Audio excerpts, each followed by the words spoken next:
Kicking off another brand new show here from the Studio G, heart of America. God, it's good to have you here. We're fighting for you every single day. Trigger warning, of course. This program could result in extended periods of American pride and optimism and uncontrollable enthusiasm for this country's future. As we kick off the live programming day on Real America's Voice, MTN, and go global once again. Here are three big things you need to know. Number one, as the O'Keefe Media Group gotten a smoking gun confession on one of the biggest names in the Jeffrey Epstein underage child sex ring scandal. Well, sure looks that way this morning. Number two, a remarkable revelation. More than 200 people arrested yesterday in an FBI investigation of a child sex operation on the East Coast. More than 115 kids actually rescued. It's disgusting, but it's good news. Number three, you see, sometimes you have to wait for results. I'm going to counsel you a little bit today. Sometimes you have to wait for results. You have to be patient, as hard as that can be. So please, people, as we dive into a new day, relax. Relax. Let me start with some good news here today. Attorney General Pam Bondi says despite wild internet rumors to the contrary, the FBI is currently sifting through a mountain of evidence on Jeffrey Epstein's crimes against humanity. Listen to this. Yeah, the FBI, they're reviewing, there are tens of thousands of videos of Epstein with children or child porn. And there are hundreds of victims. And no one victim will ever get released. It's just the volume, and that's what they're going through right now. The FBI is diligently going through that. You see, there's this whole narrative out on social media that all the Epstein tapes have been destroyed or lost or some nonsense. The FBI's lost it. Not true at all. She says, no, what we have are thousands of tapes that include the victims. We can't release that. They have to be diligent. So I don't know about you, but I'm willing to be patient with the DOJ and the FBI while they do this the right way. Something that cannot be rushed. And just yesterday, Bondi and FBI Director Kash Patel announced the astounding progress they've made in fighting child sex predators as a result of Operation Restore Trust. It involves 55 FBI field officers across the nation. It's resulted so far in the rescue of those 115 kids I told you about, the arrests of more than 205 child sexual predators. Here they are making the announcement. These depraved human beings, if convicted, will face the maximum penalty in prison, some life. We will find you, we will arrest you, and we will charge you. If you are online targeting a child, you will not escape us. The FBI and the Department of Justice will come after you, and we will prosecute you. And they are. The people they're targeting, worst of the worst. I'm glad the DOJ and FBI are sending the message loud and clear that just because you can hide behind a screen doesn't mean you can hide from the long arm of the law. 115 children rescued. It bears repeating. 115 kids saved. 205 sex offenders arrested. They did that over the course of 5 days. I've noticed how impatient Americans on both sides of the aisle have gotten, though, with the Trump administration. Democrats point to every issue that is yet to be resolved, thinking it's a big I told you so on the ineffectiveness of the administration.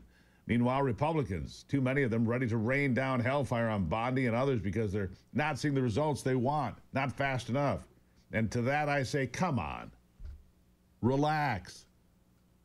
Good things are happening. Some of these cabinet picks haven't been in office for 3 months. We've got to let them work, all right? I'm seeing the same thing with the big, beautiful bill with Donald Trump and what he's promised, intending to extend tax cuts that he made in his first time around.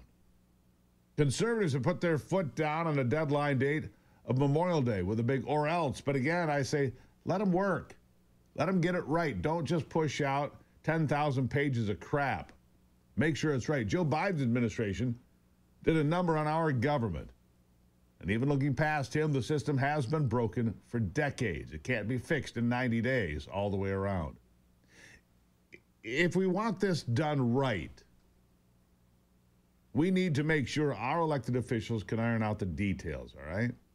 You wonder why I'm willing to be patient? Well, just take a look at what this administration has already accomplished. On the short term for the Democrats, ag and gasoline prices are down. In fact, here's Ag Secretary Brooke Rollins on reversing the Biden-era blunders. Listen to this. At the end of the day, the avian bird flu, which really popped up in the Biden years, and they didn't do anything about it. So yet another inherited catastrophe from the last administration. But part of that, and the reason egg prices increased 237% under Joe Biden, was the way that they handled the avian bird flu. And that's what we're talking about in terms of cooling the chickens. We have an all-of-government approach. A month ago, I released the 5-point plan. Since we released that plan, the cost of eggs has come down 56% and continues to go down. But the cost of all things have begun to go down. For the first time, Larry, since you and I were here four plus years ago, inflation decreased just a little bit, but it decreased for the first time. Job numbers are up. Egg prices are down. It's just been a really incredible month, but we've got so much work to do. And, of course, the tariff piece is going to be a massive driver in the coming weeks. So, work to do. And as I mentioned, maybe a moment ago, maybe you missed this. The first big trade deal to be announced today, 10 o'clock, Oval Office. Be there. The UK and the United States will ink the first big trade deal. Donald Trump putting out on Truth Social, big news conference tomorrow morning at 10, the Oval Office, concerning a major trade deal with representatives of a big and highly respected country, the first of many. It's the UK, folks, coming to the table. That's the first one. It's a big deal. Like Brooke Rollins said, there's much work to do, but we can rest easy in how much has already been accomplished. Another case in point. Defense Secretary Pete Hegseth has been taking an axe to what he's called, quote, unnecessary bureaucratic layers in our military. And that includes woke programs and leaders that weaken our national security. I've never felt more confident in the future of the U.S. military than I do today. And after hearing what Hegseth said, and he put it this way, listen. Leaving wokeness and weakness behind. No more pronouns. No more climate change obsession. No more emergency vaccine mandates. No more dudes in dresses. We're done with that.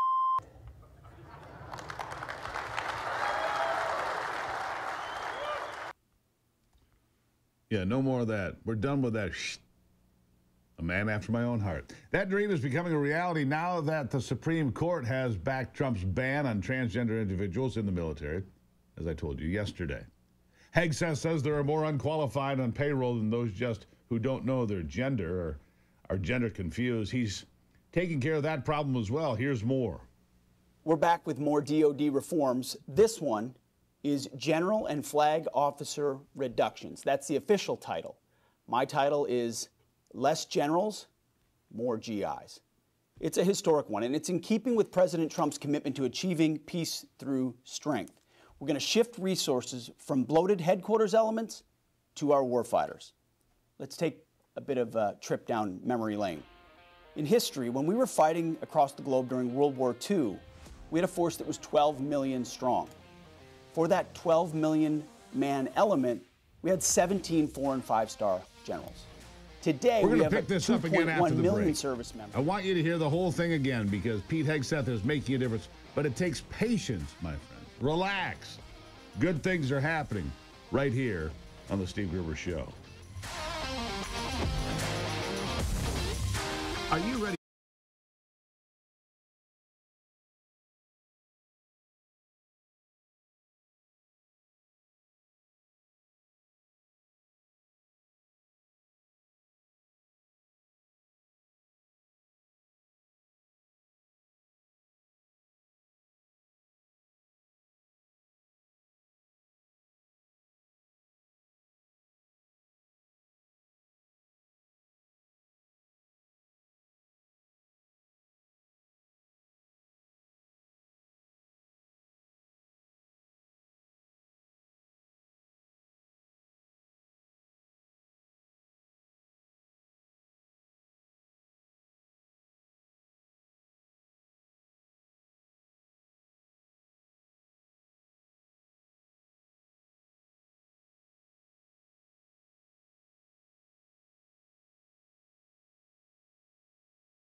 All right, I want to pick up on that point from Pete Hegseth again because I want you to hear it in its entirety. Him explaining there are more unqualified people on payroll that just don't belong there more than ever compared to where we were, say, when we won World War II. Here he is. We're back with more DOD reforms. This one is General and Flag Officer Reductions. That's the official title. My title is Less Generals, More GIs. It's a historic one, and it's in keeping with President Trump's commitment to achieving peace through strength. We're going to shift resources from bloated headquarters elements to our warfighters. Let's take a bit of a trip down memory lane. In history, when we were fighting across the globe during World War II, we had a force that was 12 million strong. For that 12 million man element, we had 17 4- and 5-star generals. Today, we have 2.1 million service members with 44 4-star and flag officers. So it used to be a ratio of 1 general to 6,000 troops. Today, it's 1 general to 1,400. More generals and admirals does not equal more success. Now, this is not a slash and burn exercise meant to punish high-ranking officers. Nothing could be further from the truth. This has been a deliberative process, working with the Joint Chiefs of Staff with one goal: maximizing strategic readiness and operational effectiveness by making prudent reductions in the general and flag officer ranks. Can you imagine how few generals we had in World War II and we won the war, and admirals for that matter? You see, Elon Musk isn't the only one in charge of downsizing. We've got a whole cabinet looking to make our government the most efficient it's ever been, using our tax dollars for legitimate purposes to serve the taxpayers well. What a change that is. Treasury Secretary Scott Bessent is leading the charge on that mission over at the U.S. Treasury. He's also rooting out corruption, and, well, he's making sure that we know where our money's going. What an idea. He says the previous administrations were complacent about transparency across the whole government. And that attitude affected the Treasury Department, too, on a billion-dollar scale. Here he is. What I can say at Treasury, that of the 1.5 billion payments we send out every year, they're required to have something called a TAS, a Treasury account symbol. We discovered that more than one-third of those payments did not have a TAS number.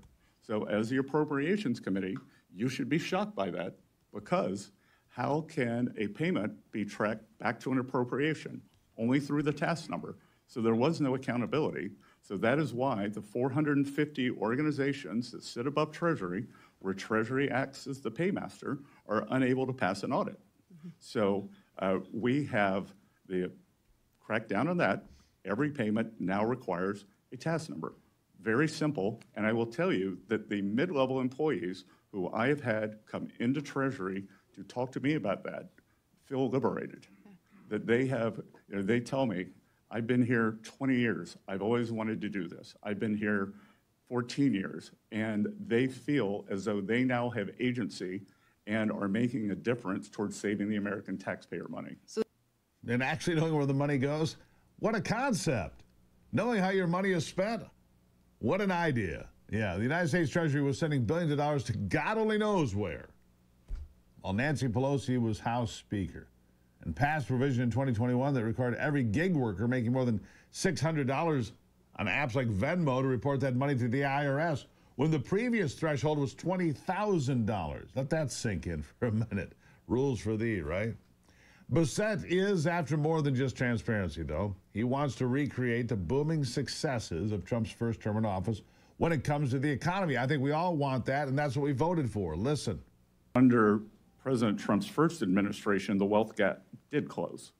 That the bottom 50% of households by net worth saw their net worth increase substantially more than the top 10%. And we are aiming to do that again. That under President Trump's first term, hourly workers' wage gains were higher than supervisory workers. So we are aiming for fair trade to bring back high-paying, precision manufacturing jobs to the U.S., and we are doing that. We're using tariffs, but we were also using the substantial deregulation, energy dominance. So we want to continue to make the U.S. an even more attractive location for manufacturing. Yeah. Here you go. Looking at the market futures today, the Dow will be up about 350 points to open, pushing it toward 42,000 again. Remember, we were at about 44,000 when this downturn began. It went down to 38,000, somewhere in that neighborhood. People panicked. The whole world was ending.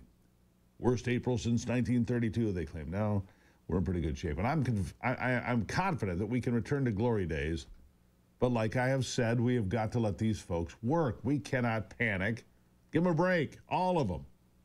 China's now agreeing to come to the table on tariff negotiation with the U.S. as well. They'll probably start by playing hardball, but you don't think Trump's already ready for that? Of course he is.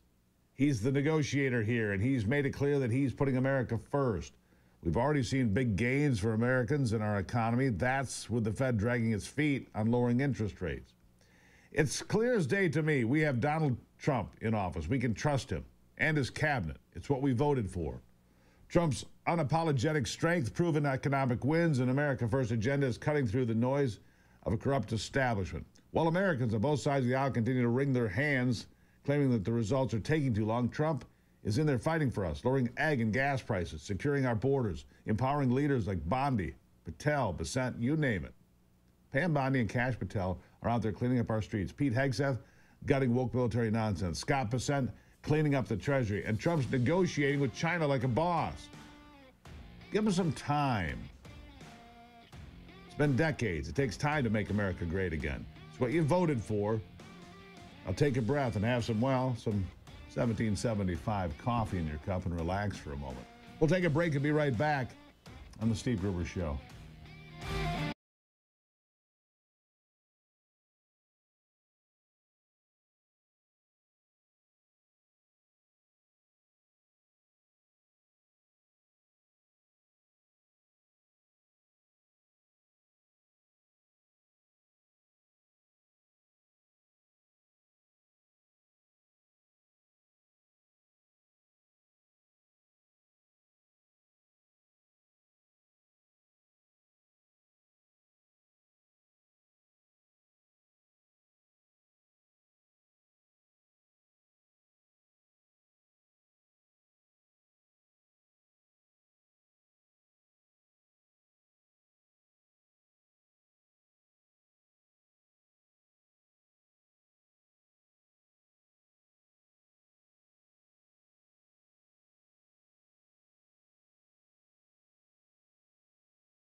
All right, back to it now. I mentioned it here a minute ago, but here are the details. President Trump expected to announce a major deal between the United States and Britain today, 10 o'clock Oval Office. All right? First of many, he says. This is a big domino to fall. There's like 7 majors and then some smaller ones. This is one of the majors. You've got China, Japan, Korea, the EU, the UK, Canada, Mexico. Those are some of the big ones, right? A UK official said Tuesday that Britain and the U.S. had made good progress on a trade deal that would likely include lower tariff quotas on steel and automobiles. The news of a U.S.-UK trade deal comes as U.S. and Chinese officials prepare to hold talks in Switzerland Saturday. So the United States and China are talking as well, which could mark the first step in resolving a potentially damaging trade war between the world's top 2 economies. Apparently in China, the word is factories are being closed at ports like Los Angeles and Long Beach. They've laid people off because there's not enough stuff coming in at the moment. It's going to resolve itself. Don't you worry. Those are union guys and gals. They'll be fine. They're covered for a bit. They'll be in good shape. I just mentioned 1775 coffee. Look, your morning deserves more than weak, mass-produced coffee. I'm not going to be a weakling up here. Don't drink weak coffee. All right, you need 1775 coffee. Single origin, high altitude, hand-picked, roasted for bold, uncompromising flavor. You know, like me. No chemicals, no toxins, just damn good coffee that fuels your day the right way. I'd like you to go to 1775coffee.com/Gruber. Use the promo code Gruber for 10% off, and every dollar you spend is an entry to win a Tesla Cybertruck and $30,000 in cash. What a deal. Wake up. Stand for something. Put 1775 coffee in your cup like I do. 1775coffee.com. Promo code is Gruber. Up after the break, a call to action. A call to action for men from Garrett White. You don't want to miss it. It's coming up straight ahead here on the Steve Gruber Show.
All right, this is closed circuit for all you men listening this morning. And ladies, you can listen too, because it's for your benefit as well. But for men out there, I want you to pay attention to the Man in the Arena tour. It's being fronted by my friend Garrett White, founder of Wake Up Warrior, a program for married businessmen to live the warrior's way toward having a life worth having and having it all. Garrett's joining me right now. Garrett, nice to see you again. Great to be back on the show. All right, so the Man in the Arena tour, you kick off May 17th, Salt Lake City. I've been telling folks about this. But it's for men that feel like they're maybe out of balance with their marriage or their business, or something's not quite hitting right. It's a chance to get in line with Christian values, with the values of being a real man. Tell me what it's all about. So one of the challenges that men face across the board is this. Most of us have isolated, particularly in Christian culture. There's a sanitization that's happened across Christianity for men where they can't speak the full truth. And men right now are facing stress and darkness at levels that they've not faced ever before in our society's history. If you take something simple like they're teenagers, I have 2 teenage daughters, I have 2 toddlers, I have a 26-year-old son. The bombardment on their social media, from TikTok to Instagram, is constantly molding their minds. And as a father, we're trying to compete with this. But most of the conversations they're having online are very dark. The bombardment of pornography, the influence of what their gender is, the conversation of what is appropriate, the erosion of morals. Meanwhile, as a man, you're trying to make money, be a father, be a husband, and lead. And in that place, it's complete chaos. And most guys are alone in this. This has actually been the greatest shift in our advertising. We've been doing this for 13 years at Wake Up Warrior. In the last 6 months, for the first time in a decade, our #1 converting ads, or men who are reaching out to Wake Up Warrior, are not coming because of the topic of sex. They're not coming because of the topic of marriage. They're not coming because of the topic of money, which was predominantly the conversation for 10 years. They're coming because they're lost, they're alone, they're scared, and they don't know what to do. They're looking for direction. They're looking for an anchor. And you're right. You've got pornography. You've got influences. You've got distractions. You've got all these things. Oh, look at this. Do that. Pay attention to this. All taken away from their family and their business and everything else. Lost, alone, and scared is how you put it. Let me ask you about a term that's been bounced around, well, I think for too long. Toxic masculinity. I don't think we have toxic masculinity. I think we need more real men to stand up and be heard. What do you say? The rise of feminism had, I think, some pure intent, which was to give women a voice, which I fully support. I have 4 daughters, a wife. I have females that I employ. We run thousands of hairstylists that we train in our hair academies with my wife and I. I am all about empowerment of women. But where the twisted version of feminism came over time was not just the empowerment of women, it was a disempowerment of men. The term toxic masculinity is used as a blanket statement to describe any man who describes or demonstrates any primal energy of being masculine. Intensity, focus, fierceness. Yet these are the energies that founded this country. They're the energies that built empires. They're the energy of kings that have been from the beginning of time. Men have been told that if they show any energy down the dark side of the keyboard, any type of intensity, that this is too much and they need to tone it down. So with this, we've seen this suppression, not just in society, in the church. We've watched men getting softer, quieter, and more contained. And the reason there's such an aloneness and such a rage and such a mental breakdown, most suicides in this country are men right now. And Men's Mental Health Month is covered up by the LGBTQ community. We're now talking about sexuality and ignoring the conversation with men. And yet men now are being told we don't matter. Now, I'm not saying all women are saying this, but this has become a predominant message. And so now as a guy,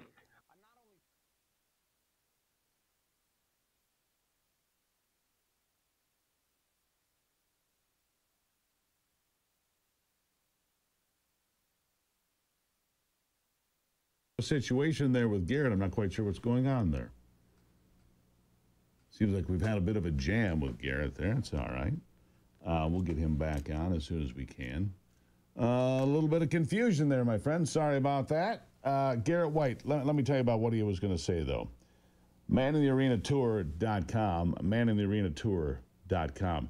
It is a place where 7,000 men are going to get together in Salt Lake City, Utah. And they're going to be there to talk about men's issues.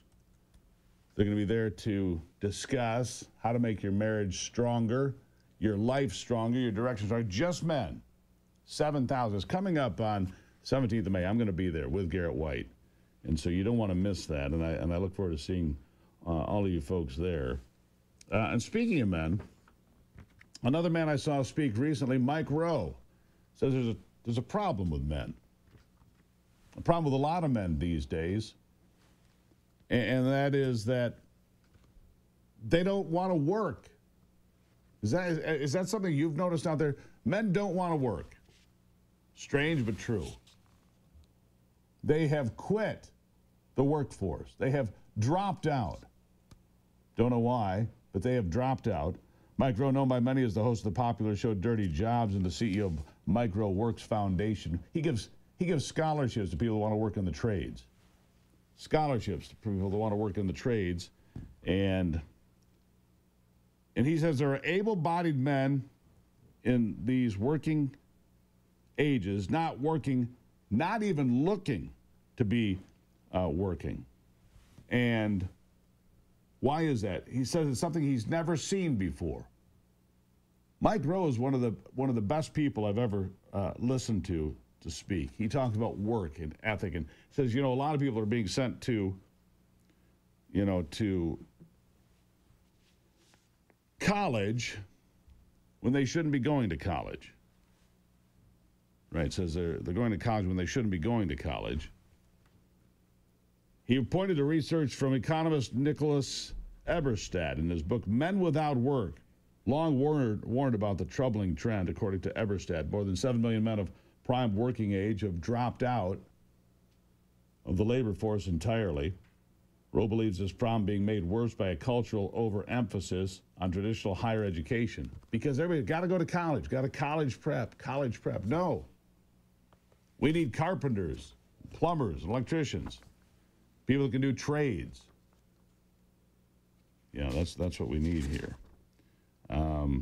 Anyhow, $1.7 trillion in student loans, and it's all just a big fat mess, says Mike Rowe. I think that he's right about that.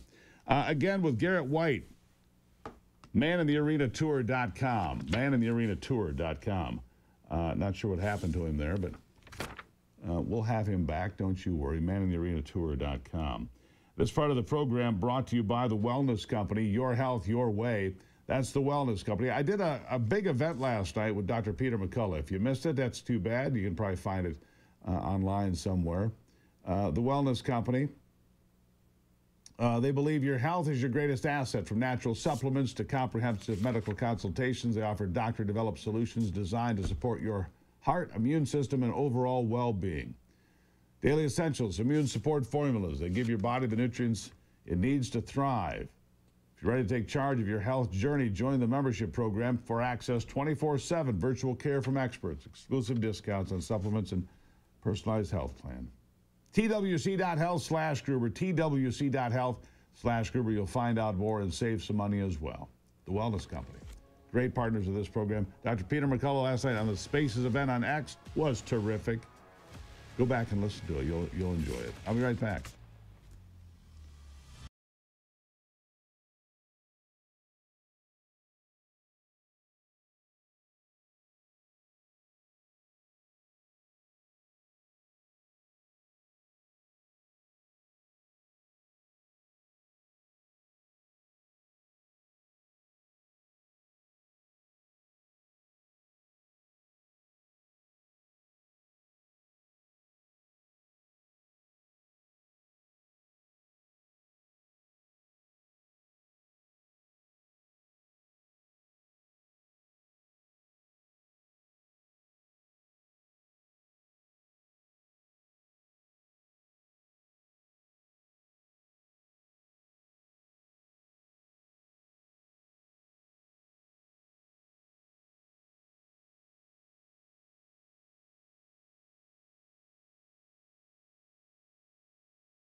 All right, folks, welcome back to it. Good morning.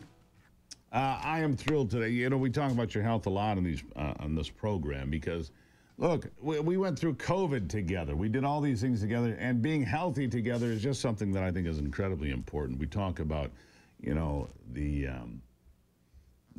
concerns of obesity and high blood pressure, the challenges of eating right, making sure you exercise. Why? Because it's an important topic. We can talk about important political things all the time, and we do, and cover the big news of the day. But in the end, if you're not healthy to take on the day, what good is it?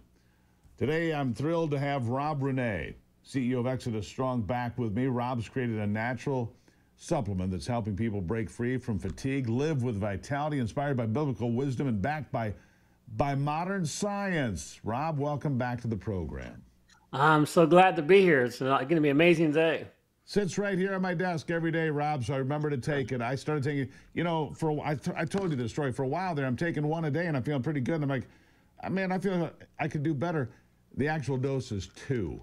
Folks, make sure you read the bottle, whatever it is you're taking. Right. Make sure you read. All right, so Exodus, 7 biblical ingredients. All of these ingredients are found in the Bible, and then you put that together with molecular hydrogen, and you get real results. Tell me about this. It's so fun just because the molecular hydrogen, it's really popular right now, right? It's all over social media, and it's like, get this hydrogen bottle or these hydrogen pills, and it's really, really popular because it has so many benefits. There's really thousands of scientific studies of why hydrogen is good for the body. And so we are able to place it in this with a patented formula into our capsule. So your body creates the hydrogen, not a bottle and not these little pills that you have to drink. Those dissipate. Where if you use ours, you know, when it gets in the stomach, it creates that hydrogen. And then we added 7 biblical ingredients that complement what it does and gives you the nutrients you need, you know, for the day. Because most people are just, you know, with our water system and our food system being so compromised and all the nutrients being taken out of our food, we need to put nutrients back in healthy. Like God gave us this amazing body. So we built these 7 biblical ingredients to give you those energy and the nutrients you need, but then all the amazing health benefits of hydrogen. It's Which really basically it's a trigger. It switches your body to kind of wake up, if you will. And after COVID, look, I think a lot of us are just over all the heavy chemicals. We see Bobby Kennedy, though, at Health and Human Services saying, let's get this garbage out, the additives, the dyes, the preservatives, all that nonsense out. So let's talk about these ingredients. Tell me about the 7 ingredients and why they're so special. Yeah, the neat thing, it's fun because they got barley grass and wheatgrass. Well, those are the 2 that really give you the nutrients that we're all missing. So instead of drinking a green shake that's nasty and trying to make that every day, you get it with Exodus. So that's awesome. Saffron. Saffron's very good for your mood, right? And people that are anxious. It's amazing. In fact, it's the most expensive. It's more expensive than gold. Saffron is. So then we have aloe. Aloe's got hundreds of health benefits. You look at cumin and frankincense and myrrh. Those combined help really with inflammation. So a lot of people have aches and pains and things like that. And you know, it's been proven if you can reduce inflammation, it helps the disease within the body. So, and those ingredients, they complement what molecular hydrogen does, right? The cool thing about molecular hydrogen, it makes your mitochondrial process work more efficiently, like you were saying, right? That's kind of the core to our bodies is that process. And if you can help it work better, which is what molecular hydrogen does, it's just phenomenal. So you combine those amazing ingredients with the special component of molecular hydrogen, and there's nothing else in the world like Exodus. That's why I'm so excited about it, because it's a perfect time. People need the nutrients. They need something natural to pick them up instead of the energy drinks. You know, our poor kids are drinking energy drinks. And me personally, instead of taking my second cup of coffee about 2 o'clock in the afternoon and taking a nap, which I usually had to do, I have sustained energy throughout the day. And it's not like a big up and down. It's like you just feel well, right? You think clearly. Brain fog is a huge problem after COVID. And so people are just, you know, get in the afternoon, you get, you know, tired and you just can't think straight or think well. And this product really helps, with that. You know, for me, Rob, and I'm listening to what you're telling me there, and it's all true. But for me, what happened when I started taking Exodus was I had a sharpness, mental sharpness that came back that was like, whoa, I just feel a clarity and an ability to look. I'm on the air 5 hours a day. That takes a lot of work and a lot of focus and a lot of writing and a lot of paying attention, And you were right. I'd get worn out, want to take a nap here and there, didn't have time, still working. I don't have that problem anymore. I am sharp as a tack. At least I think so. And the listeners and viewers can tell you whether I am or not, but I believe I am. I think you are. Yeah, I think I'm doing all right. And it's because of that. It just changed the way my mind worked, I think. Yeah, it really makes a difference, down to the core of who you are. If you stay on it for a 30-day period, or we call it the 40-day period, right? Just because we do a lot of things biblically inspired at the company. In fact, one of the most important parts of the product is this Bible prayer guide. So we really, our mission at the company is to get 1 million new people to read the Word right through their health. And so we include this prayer guide that is really awesome. It includes an intention, a prayer, and a Bible verse that you literally declaring with your mouth, and you read it with your eyes, and you hear yourself read it, and you combine that with the capsules inside your body. It's Right. really a mind, body, spirit solution instead of just taking a supplement and saying good luck. And right? I want to get to this. You've got a it. special offer today. We've only got about 30 seconds here, but you got a special offer. The website, because I get emails after every time we do this. Try exodusnow.com. Not exodusnow.com. It's tryexodusnow.com. I'll get some emails either way. Real quick, what's the special? You got 15 seconds. Yeah, so we were doing an amazing thing. We're giving it free, right? We have these 2 travel packs for free. Well, it's like you pay $9, right? And you get 2 travel packs, which is really exciting. For less than $10, right? You can get 2 travel packs. You can try it out for 6 days, and you're going to love it. And then we also have a special price on our bottles. They're $59 instead of $79. Just today only. Today Exodus only. All right, so folks, try exodusnow.com. Get 2 trial packs, 6 days for just the price of shipping. Try exodusnow.com. Rob, thank you so much. Yeah, God bless you. Tomorrow is happening right now.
All right, so the first big trade deal, that's going to be a big day today. By the way, black smoke coming out of the, before I get to that, St. Peter's Basilica.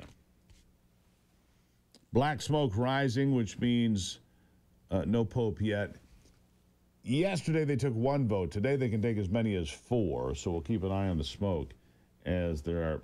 You know, they violated the rules. The rules are supposed to be 120 cardinals maximum. They have more than that this time, apparently, gathered. All have to be 80 or less. I don't know if they violated that as well. And there's this wild video, by the way. You can go to my X feed. A wild video of this robot. It's a humanoid robot going nuts, trying to attack its handlers, but it was restrained and couldn't get there, couldn't do anything. Autonomous robots. What could possibly go wrong? Oh, I don't know. Maybe everything. Yeah, maybe everything could go wrong. There's one thing for you. Here's what can't go wrong. Believing in this country and learning about this country, Hillsdale College has got you covered. Hillsdale College has these great courses, like a brand new one on capitalism. Is capitalism wonderful or evil? You see all these kids like at the University of Washington or Harvard or wherever, we must end capitalism. Capitalism is the destruction of the working class in favor of the rich. That's not true at all. Capitalism is based on human nature. Human nature, not on exploitation, on doing the right things. That's why capitalist countries do so well.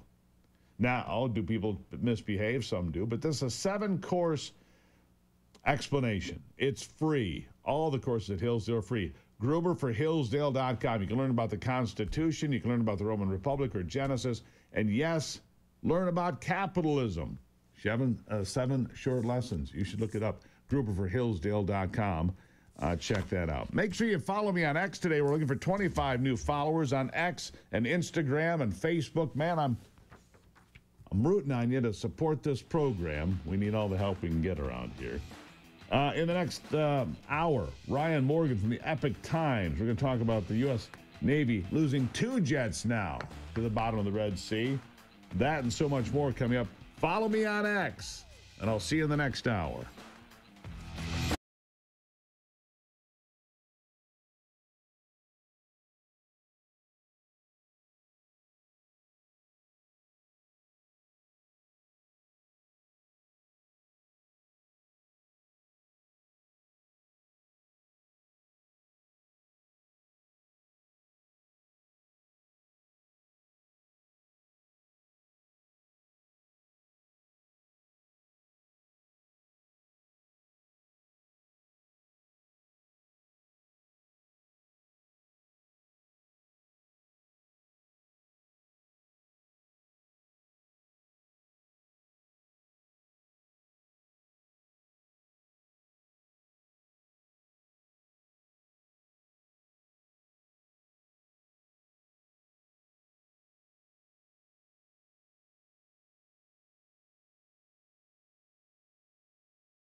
All right, back to it as we kick off another big hour here on the Steve Gruber Show. Glad to have you along for the conversation. Appreciate you being here. Truly, we do. As always, we want to make sure that we have a chance to talk to you from Studio G, fighting for the foxhole of freedom every single day for this great country. Here are three big things you need to know this hour. Number one, the star of Dirty Jobs, Mike Rowe, warning of a dangerous trend in America. Too many able-bodied men are just sitting on their asses. Number two, Jerome Powell claims to be nonpartisan, but his actions seem to the contrary. He dropped interest rates during the Biden years with inflation above 3%, but refused to do so yesterday. Inflation's at 2.4%. And number three, on the campus of Columbia University, another assault by radical left-wingers supporting Palestine and calling for the death of Israel and Jews in America. This time they went crazy, storming the library. And they thought they had won. But then they found themselves locked inside despite one of them pulling the fire alarm. Oh, a lot was going on. They were forced to stay in place until they either provided identification or were arrested. And now if they were here on student visas, well, they should expect to get kicked out of the country. And when they started getting arrested, well, it all got pretty damn real. Listen to this part.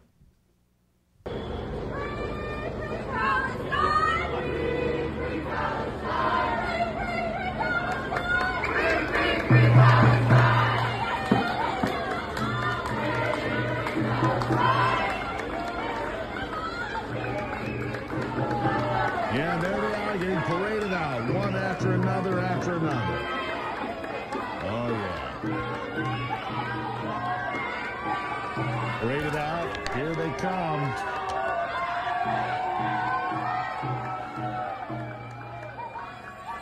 You know, when you commit a violent insurrection, you will get let out in handcuffs.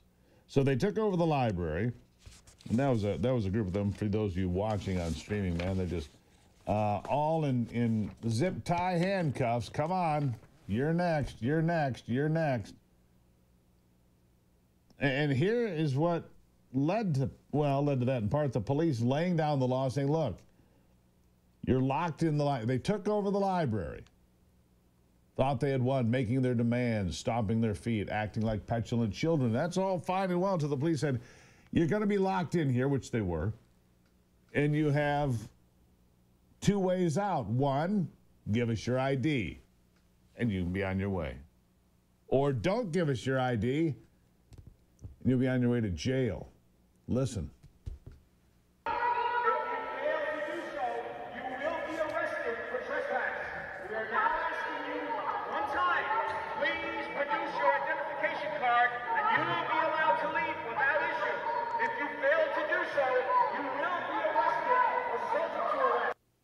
Yeah.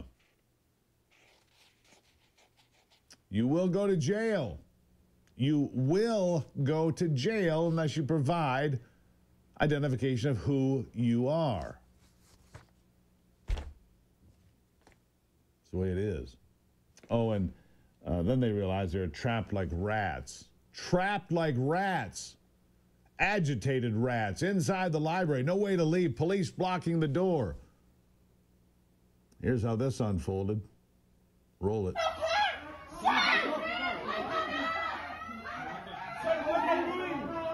What's the worst that's going to happen if you let people in, man? What's the worst that's going to happen?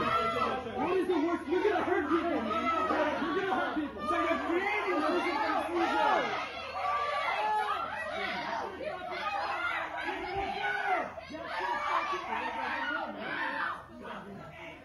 So you're getting people accusing from the house.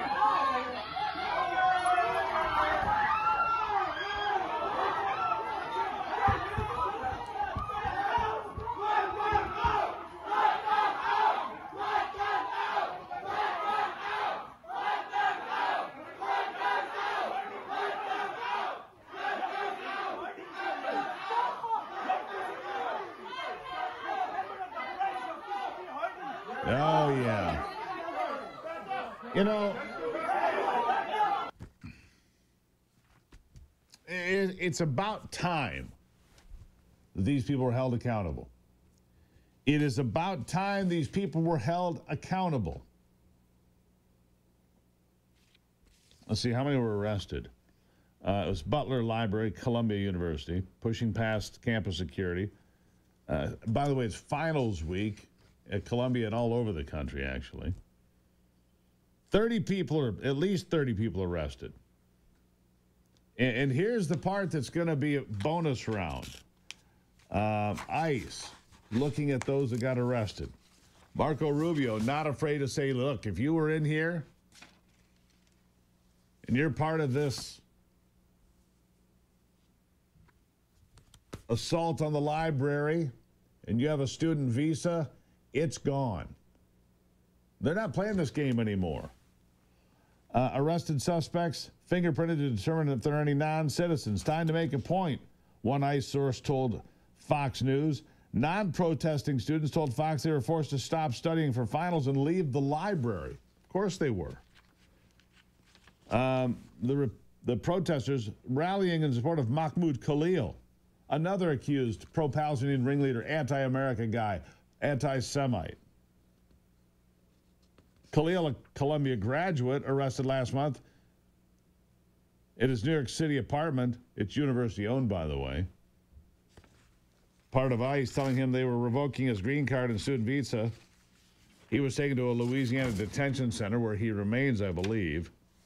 Flyers posted show protesters have renamed the Butler Library based Al-Araj Popular University, as well as the Liberation Zone. Yeah, well, they got liberated, all right.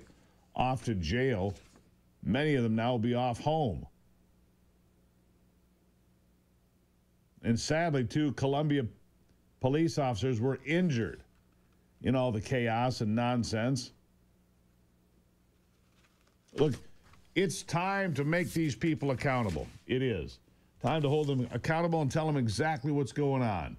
Well, we're not playing this game with you. We are not playing this game with you, and you will be held accountable. All right? You will be held accountable if you play this game. I want to tell you again about a company I've done work with in the past. They've joined us again, WellConnect Geothermal. If you have a well in your yard and you want to save 60, 70, 80, 90% on your utility bills, WellConnect is the answer. If you live in the northern United States, if you're a do-it-yourself person, even better. WellConnectGeo.com, you can find out more. This is an ingenious patented system. You don't need that big settling pond in your yard for geothermal anymore. You just need a well in your yard. If you have a well, a geothermal system will save you 90% on heating and cooling your home. It's a remarkable system, patented by a University of Michigan engineer. Michigan product. WellConnectGeo.com. If you're curious about this at all, go check it out. WellConnectGeo.com. You can find out more right now and save yourself a tremendous amount of money. WellConnect Geo is back. 14 after, I'll be back.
Well, another big day here. The New York Post reporting this week, Americans overwhelmingly support renewing the Trump tax cuts. Of course they do.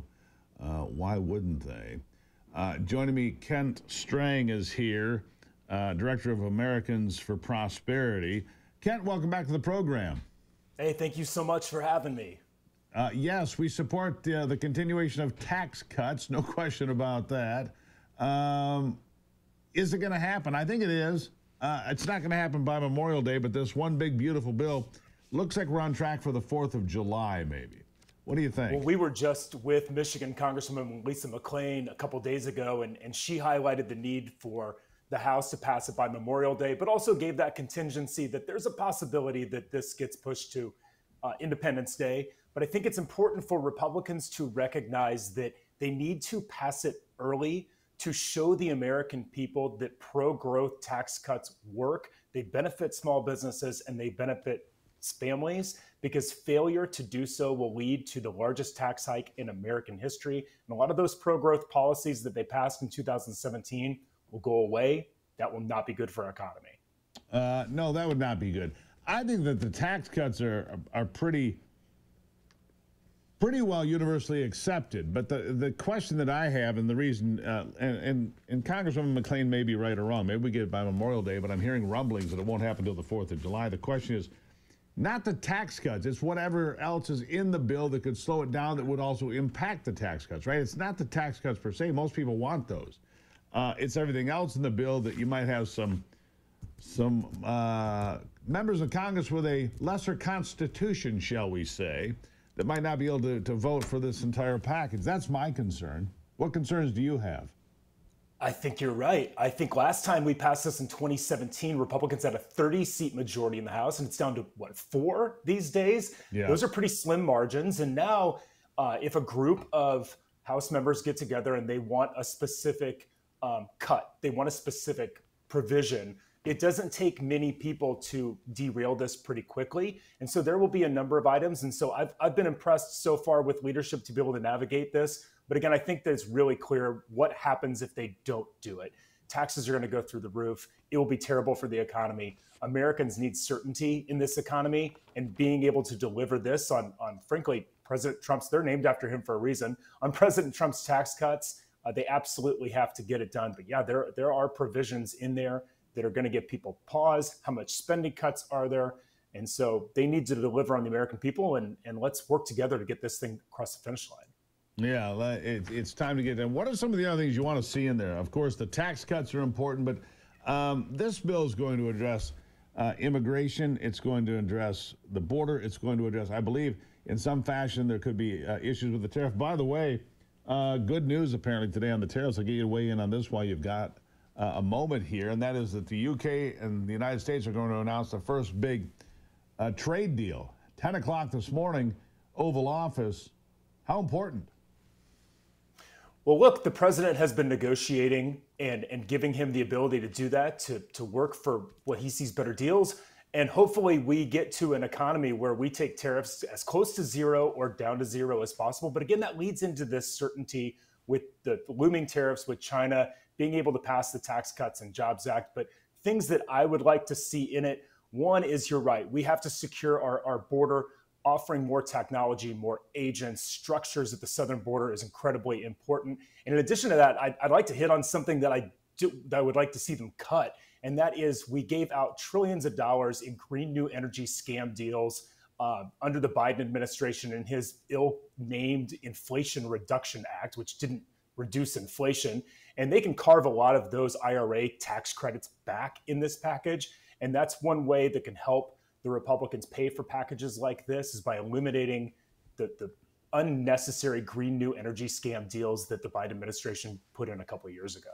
Yeah, all of that money pumped out of the last few weeks of the Biden administration for Green New Deal nonsense. And then you've got all this money being pumped out also for COVID money, ARPA money.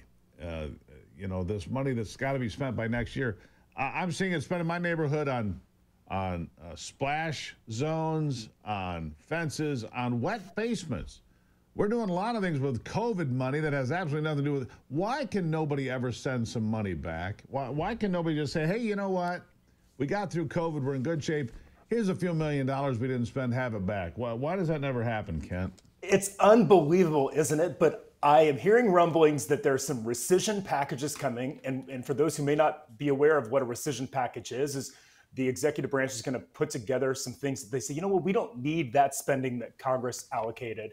And they're going to send it back to Congress, hopefully to cut. And I believe that there is one coming soon. And hopefully we see many more of those because we know that there is waste, fraud, and abuse in our government. And we need Congress to rise to the occasion, step up, and eliminate that terrible spending and make it easier for the American people and put that into programs that actually help people. As you look at the overall lay of the land, we got about a minute here. I'm looking at gas prices that are down a little bit from yesterday, a nickel from a week ago, a dime from a month ago, 60 cents from a year ago, gas, which is good for the economy, and yet Jerome Powell refused to reduce interest rates yesterday. They claim to be non-political over there. I would have my reservations about whether or not that's true. But overall, oil is down. The stock market's back up. We've rebounded from a bad spell in April. Now we're in pretty good shape. What do you make of the overall economy today? Well, I think you see the difference between where President Trump is and President Biden was. When President Biden took office, the national average of gas was $2.38. And we all lived through the misery when it went over $5 because Joe Biden was, again, more interested in green new energy scams than he was lowering prices for the American people. Energy went up 20% during his administration. And President Trump, I think, is the complete opposite. He wants energy abundance, energy dominance in America. We're going to see prices lower because of that. And Congress can help him step up and do that as well. Well, we greatly appreciate you being here. Kent Strang, Managing Director, Americans for Prosperity. I hope we are prosperous. Hope there's good news on the horizon, sir. And we'll see when that bill comes through. I hope Lisa McLean is right. Thank you so much. Thank you. All right. I'll break, and I'll be back on the Steve Gruber Show.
All right, here's a bit of a strange story, to say the least.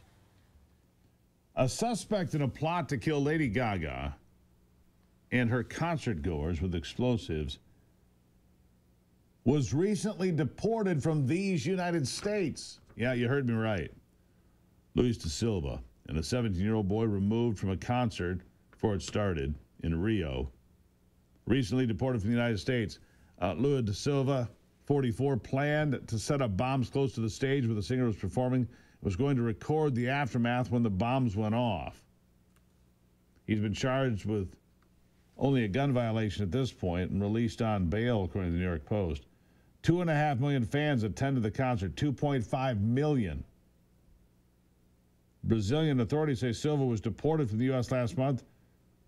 They're trying to figure out why. Silva, a 17-year-old boy, removed from the concert hours before it started. Police say both of them were trying to radicalize people to carry out attacks on LGBTQ community members attending the concert. They plan to use Molotov cocktails and explosive backpacks. Why would you release somebody like that on bail? Or for any reason? Makes no sense to me. If you're going to attack people, good chance you should probably just go ahead and stay in jail. This part of the program brought to you by our good friends at My Pure Health Solutions. My Pure Health. There's a lot of shortcuts out there being offered to lose weight. My Pure Health figures out what's going on with you. They check out you and figure out what you're dealing with and what's going on with you. It doesn't matter anywhere in the world. They can check out what your allergies are, what your markers are, how your body works. And it's not a one-size-fits-all. It's their size fits you. Real food, real health coaches, real weight loss. I did it 7 years ago. Still feeling pretty good 7 years on. Pretty glad I did it, no question about it. 7 years now since that all went down. Find out more at gruberhealth.com, gruberhealth.com. Get a free evaluation. Go to gruberhealth.com. You'll find out more right now.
Well, there you go. As we turn into it again, my next guest, Ryan Morgan, is the Epoch Times military and foreign affairs reporter covering the Houthi strikes, including with the U.S. will cease strikes on Yemen, as the Houthis have said, hey, we don't want to fight anymore.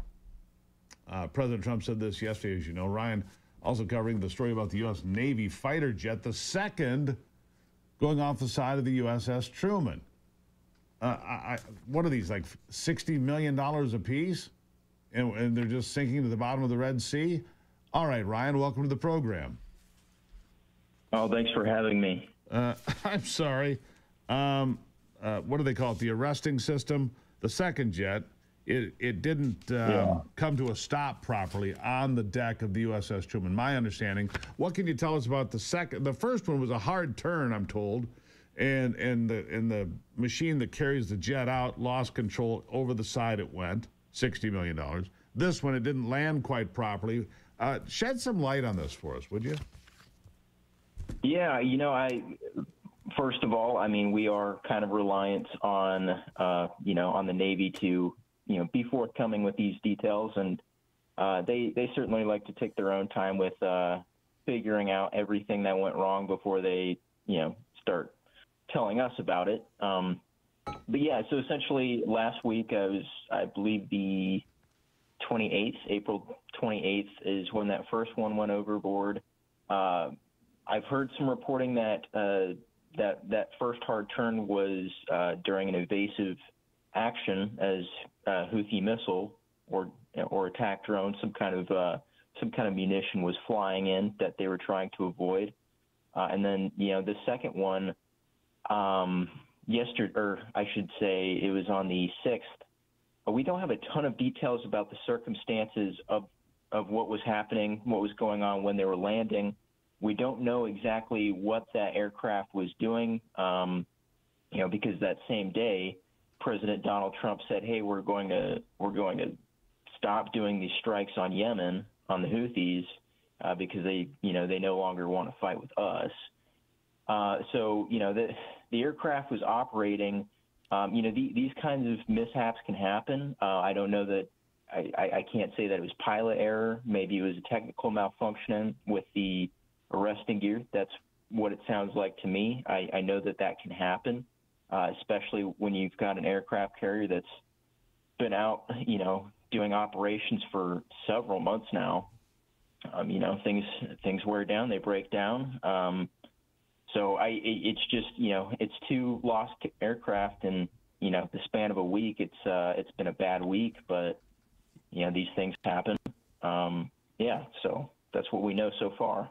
When I hear the Houthis say that they don't want to fight anymore, Ryan, it makes me wonder if that's completely true or if it's just a chance for them to restock and reconstitute themselves. We've seen that happen with terrorists in the past. That's why I ask.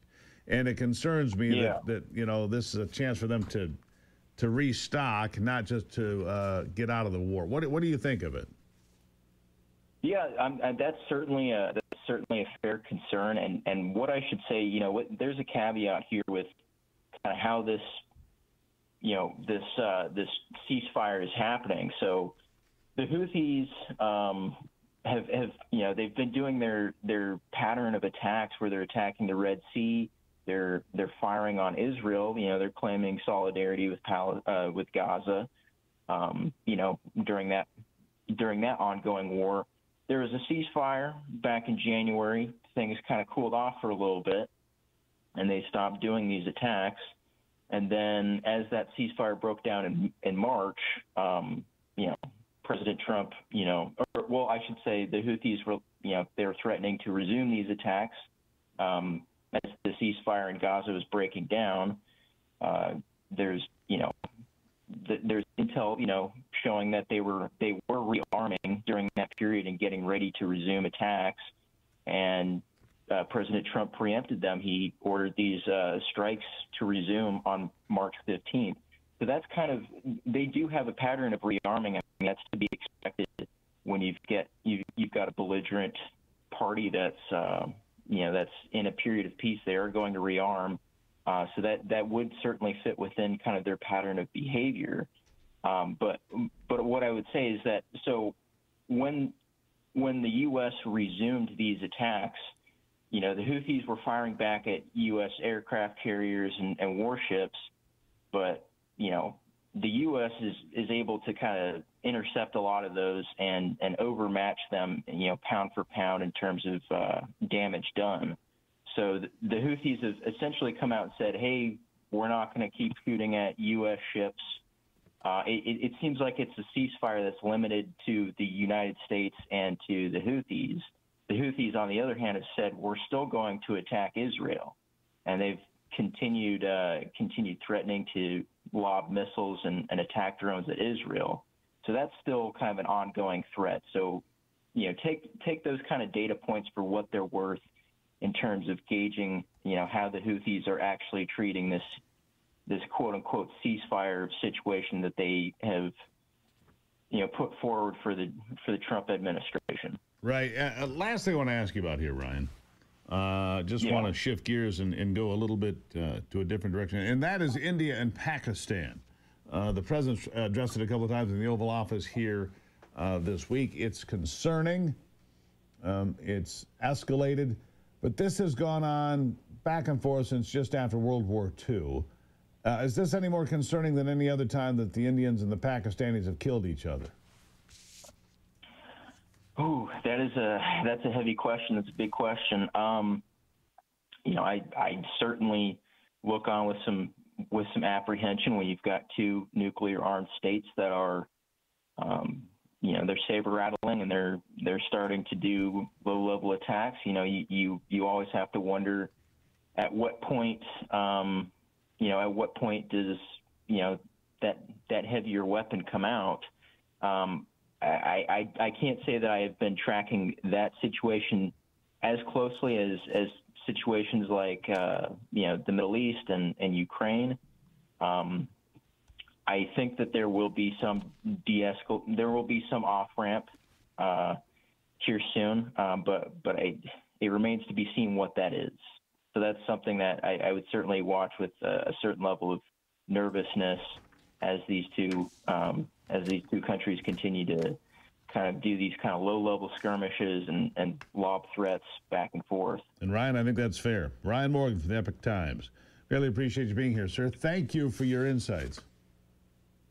Yeah, absolutely. Thank you for having me. Really appreciate it. All right, so we'll keep an eye on all those. The Indian-Pakistan thing, obvious concerning because you have two nuclear-armed neighbors that are taking swings. Meanwhile, what's going on with John Fetterman? What is going on with Senator John Fetterman? Apparently he had a meltdown at a meeting with teachers' unions and started pounding his hands on the fist. Everybody is mad at me. Why does everyone hate me? What did I ever do? That according to people that were in the room just a couple of days ago. John Fetterman, a dangerous pick for Pennsylvania and the country? Seems that's possible. I'll take a break and be back. It's the Steve Gruber Show.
All right, it's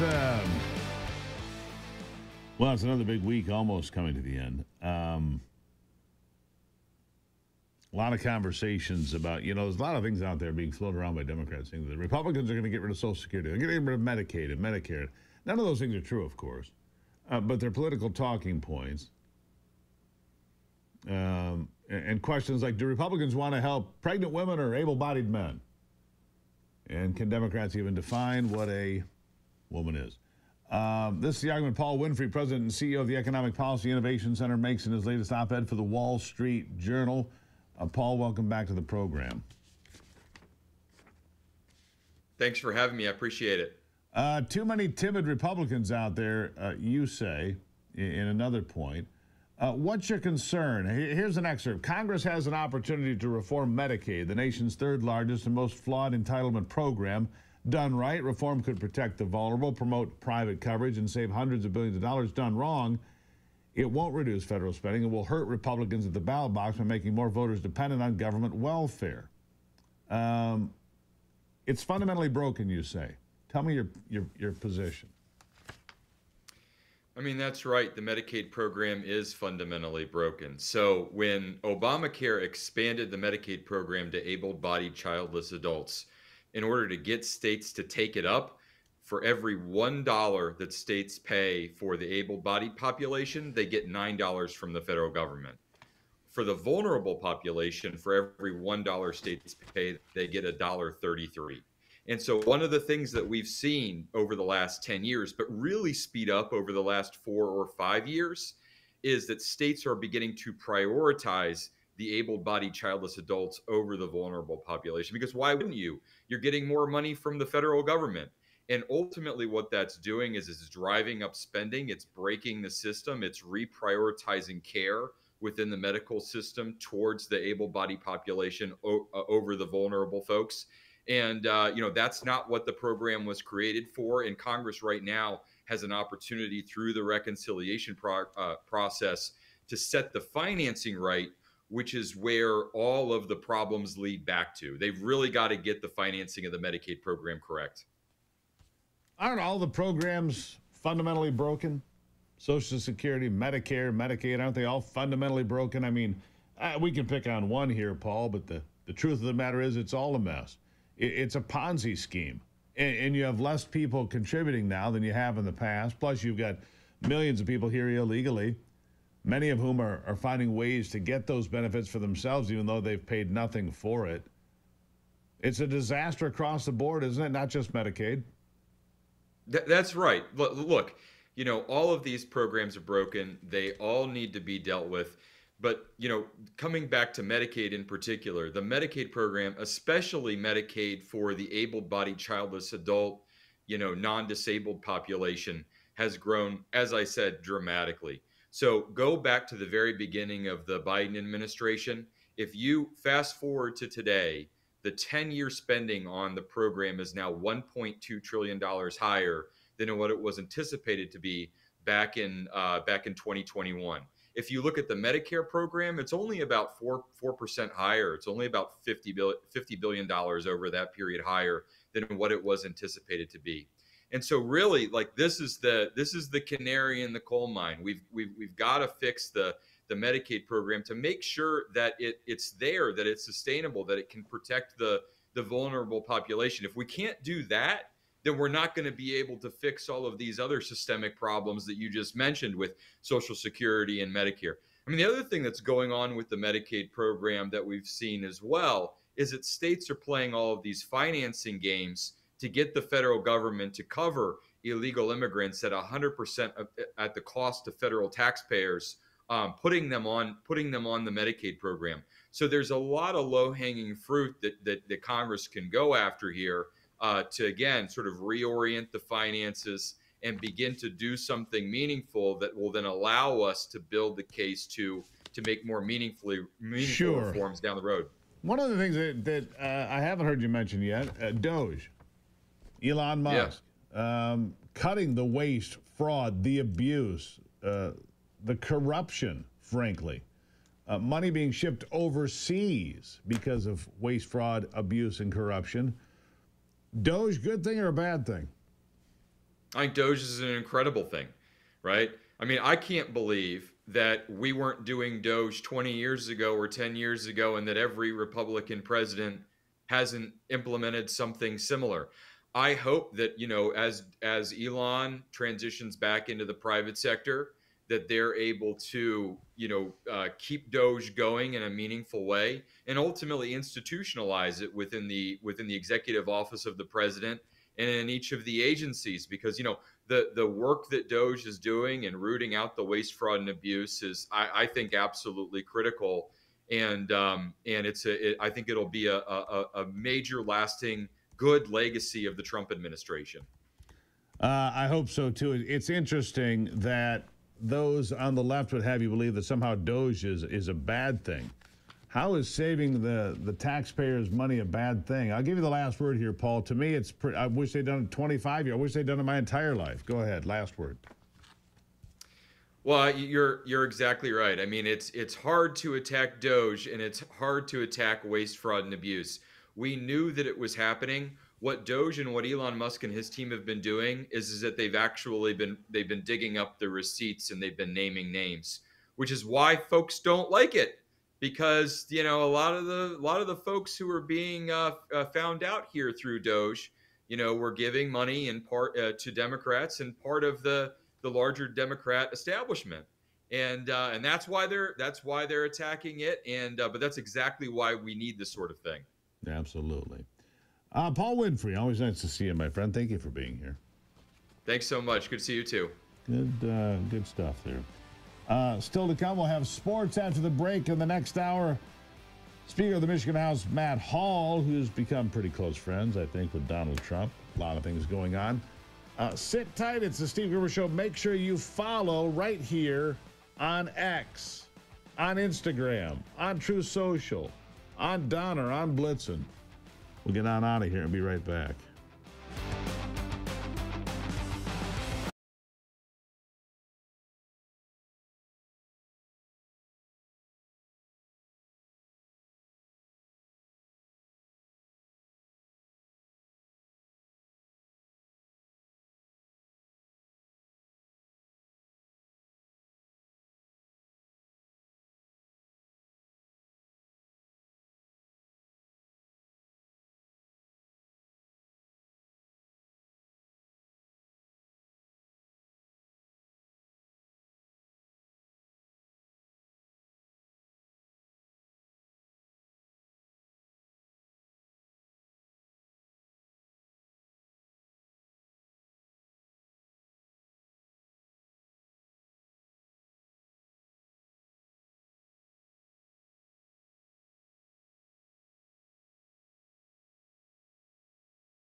All right, time to check it out in sports with Brock Palmbush. With a look at sports, I'm Brock Palmbush. The New York Knicks rallied from a 20-point second-half deficit to beat the Boston Celtics 91-90 and take Game 2 of the Eastern Conference semifinals in Boston last night. The Knicks lead the series 2-0. Game 3 Saturday in New York. In the West, it was all Oklahoma City Thunder as they crushed the Denver Nuggets 149-106 in Game 2 of that series in OKC.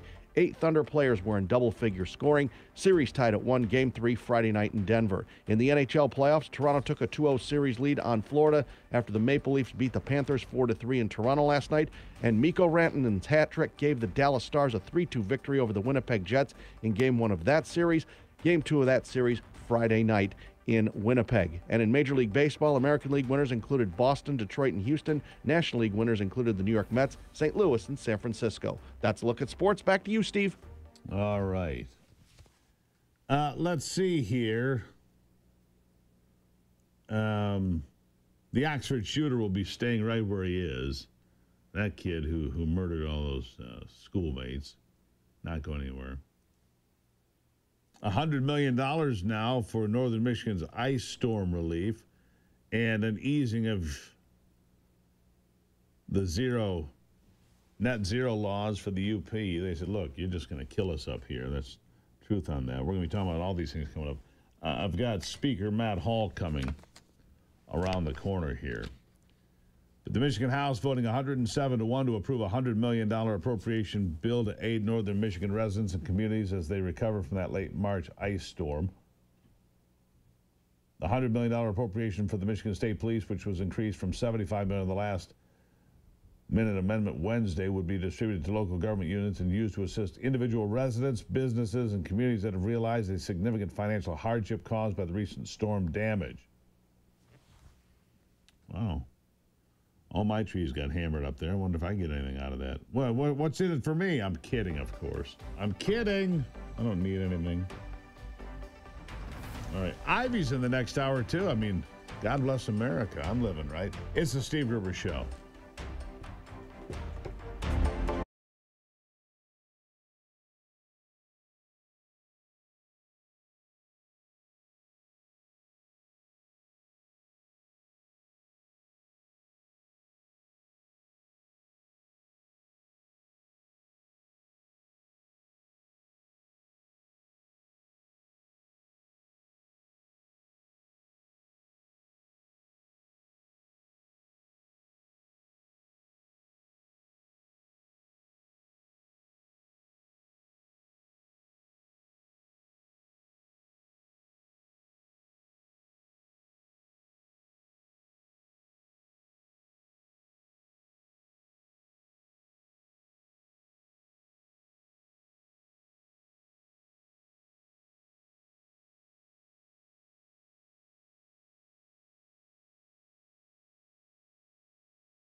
Coming back to you live in the Studio G, fighting for you from the Foxhole Freedom every single day. Remember, this is the Steve Gruber Show, but there's a trigger warning here. That is, it can give you incredible feelings of optimism about America, make you feel like America first is the greatest thing ever. Well, there's a reason for that. It probably is. Here are three big things you need to know this hour. Number one, a Detroit staffing agency warning residents of the impact of using pot on the job, as if we needed a warning for that. Meanwhile, to the north, number two, UP lawmakers move to protect local power sources from state clean energy mandates as they try to clean up from that ice storm. And number three, what's happening with Canada? I told you the balkanization was very likely, if not for sure, if the Canadians re-elected the Liberals. Mark Carney. His name should be Mark Carnage, because it's going to be carnage in Canada. There will be no Canada per se, I believe. Separatist discontent public up anew in Alberta. Experts say a vote to sever ties with Canada would pitch the country into unexplored territory and everything from money to First Nations and national parks. You're in terra incognita. You're off the map when we get to that stage of the proceedings, said law professor Eric Adams. A lot of things are going to be broken on the way out the door. That's right. The discontent elbowed its way back into the headlines with Prime Minister Mark Carney's winning mandate, followed by Premier Danielle Smith's government introducing a bill that would sharply lower the bar for citizens to trigger province-wide referendums. I told you this was going to happen. And I also said this might have been Donald Trump's plan from the beginning. When he started talking about Canada as the 51st state, he knew it would trigger nationalist feelings in Canada. It would trigger a rejection of Pierre Poilievre and usher in a new day of liberalism, which he knew the Alberta separatists were already growing in popularity. He knows that Quebec has been trying that card since 1980 or before. Quebec now on its high horse to separate from Canada. The bill in Alberta would change the citizen-initiated referendum rules to require a petition signed by 10% of the eligible voters in a previous general election, down from 20% of total registered voters. Applicants would also get 120 days rather than 90 to collect the required 177,000 signatures. For Smith, she says, Alberta has no choice but to fight back against a decade of hostile federal liberal policies, which she says have not only taken an unfair share of Alberta's wealth, but in doing so have also undermined the oil and gas industry that drives the economy there. The Alberta Premier has repeatedly said she doesn't want to separate, but says she needs to respect the voices of Albertans. And should there be enough signatures, she promises to initiate a separation referendum as early as 2026. Folks, it's coming. Getting 177,000 signatures in a province with 3.5 million people, not a high bar. Provinces cannot unilaterally separate from the country, and a vote in favor of separation would trigger negotiations with the province, federal government, and other groups, including First Nations, and therein lie future questions and disputes. Ownership. Who would own Banff National Park? What would happen to some of those places? That's a big question. It's a big question that is incredibly important. Smith promising a two-track strategy for the rest of the year, negotiating with Carney's government to make changes to laws and policies to stop abusing Alberta, stop extracting the money from that province, specifically from the oil and gas industry, and hosting town hall meetings across the province to gauge specific concerns on Alberta's current status in the Confederation.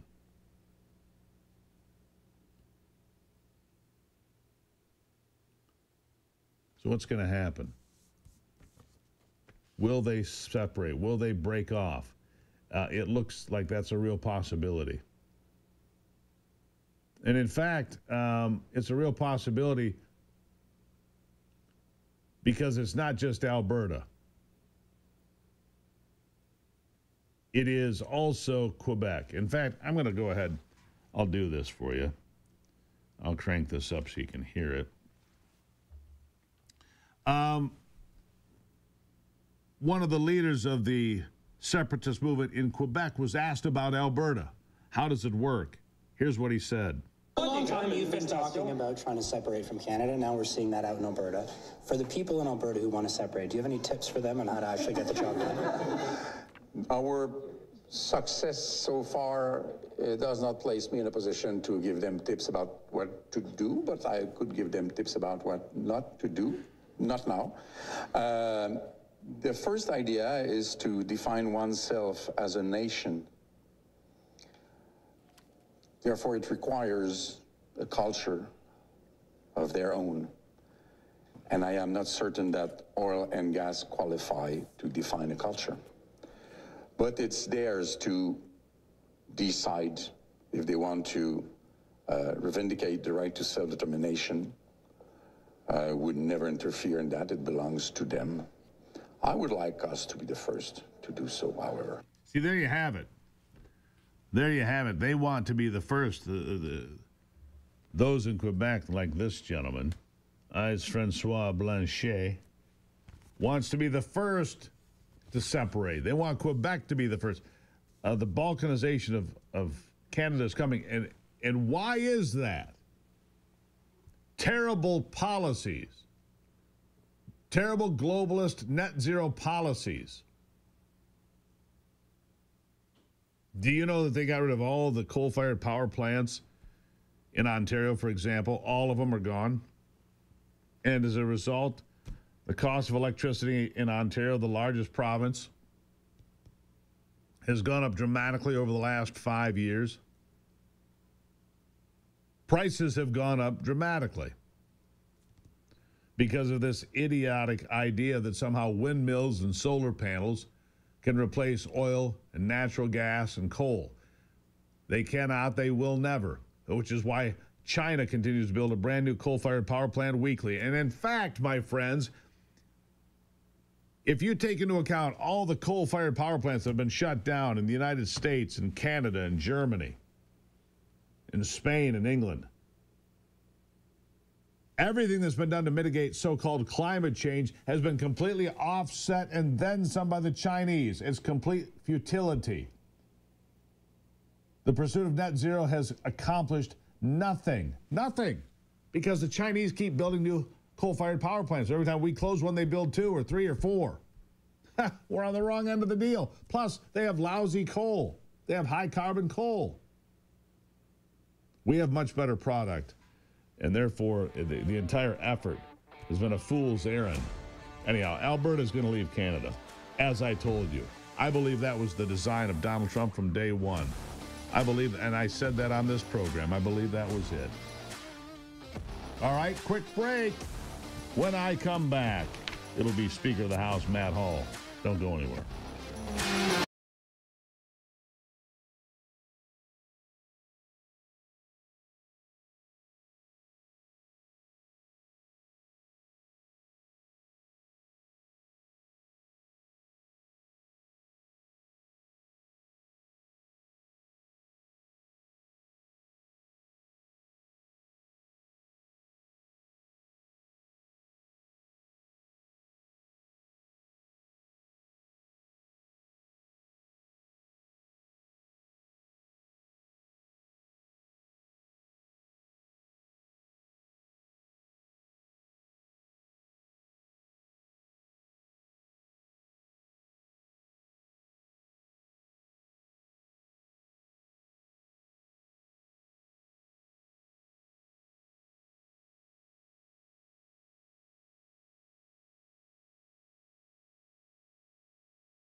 seen. He's on hold.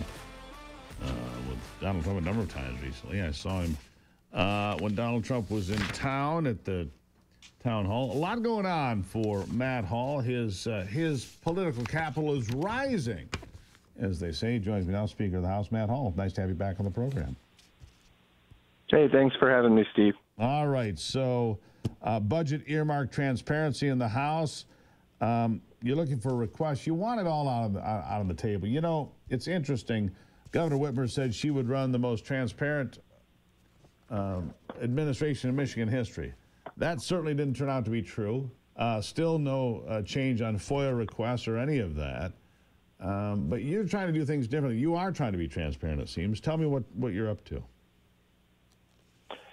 Yeah, you know, for years and years, what the politicians in Lansing would do is they would pass a budget in the middle of the night with hundreds of millions of dollars in pork projects, and they'd shove those in there minutes before the vote with like a one-sentence description, and we couldn't figure out what they are until well after we vote on the budget. So what we're trying to do is we're trying to reverse the Democrat income tax hike that took effect, and we're trying to fix our roads without raising taxes. And one of the key ways we're going to do that is by really reducing the number of earmarks that we fund. So what we decided is we're going to force all the politicians to disclose months in advance of the vote what these requests are.